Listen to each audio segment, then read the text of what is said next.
So I just wanted to make a quick video to kind of show what the stacking process is going like. So the blue is in PLA, the yellow's in PETG, and they're just stacked up in such a way that they just print on top of each other. I am still seeing failures on some of these top initial layers coming in here, so it's still working on making the model better. However, as long as that's not too bad, this will still close and still hold in the mask. And then once it's all done printed out, you'll just come through here and break all this stuff. Now, I do want to remind everybody that this might be a little bit advanced, so if you're new to 3D printing and never done anything like this or played with supports or gaps or anything, maybe just keep printing. But the nice thing about this is if we can get this all lined up, we hopefully can print more than 5 at a time, and we can have this running for 24 hours so that there's no lost time due to sleep or forgetting to change out your print bed. And then, yeah, you just pull these apart, and then you can be able to pull this here. And there'll be a little bit of cracking and stuff because they are connected by little dots all across. Sorry. I usually print smaller things. But also this is lined in for a 0.4 nozzle because that's currently what I have. I'm going to try. I have 1.8 for one of my printers that I can put in.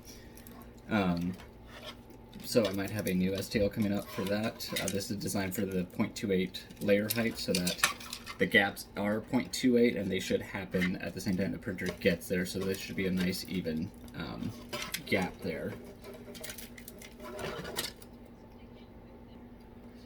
And then you might, especially with the PLA, that's bound to bind up more so than like PETG over here. That thing's going to come out much easier. But just a normal plier tool coming through this and just separating them, and it should come out.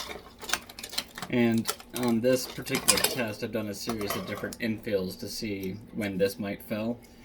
And even though that's a little bit ugly, with that sitting down there, this is still clean and comfortable with every place it's touching the face, and it'll still hold on to whatever piece of plastic that we have on there. So this is still completely usable, and we're just working on making this a little cleaner so that we can start printing these out with more efficiency. So I'm releasing the STLs, looking for any suggestions. But this will all come apart here in a second. I will post in my post about the infill findouts to see which ones break and which ones still stick. The PETG is a little bit nicer because it is softer, a little bit more flexible. Also, the nice thing about having this all on one big thing, allowing the printer to cross print between here, which usually creates like bumps and stuff. You can do them all at once and just give them a quick sand to make them nice and smooth for the head. But let's see how the PETG, this did have a complete failure, lost connection here, but it's still, this has actually worked really well so far. But yeah, we'll just go through here, be able to pull this apart. And the PETG comes off beautifully. It never seems to actually fuse. But I am having trouble with bottom layers. Oh right, the first one I did with no infill, so it has no structure behind it. So it's looking like 10% is probably going to be our best bet.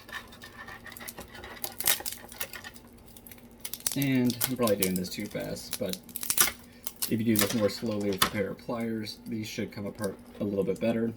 I would say that this has gone a little bit too far for being usable. However, I'll leave this up to the mods to decide. But this will still sit on somebody's head. This is still strong and supported and can hold a mask. But it doesn't look that professional, so there's a chance it will just, this might be too far out of WOMs. But yeah, this is the update on stackable stuff and working on making it better. The infill is not perfect here, but we'll get to work on that.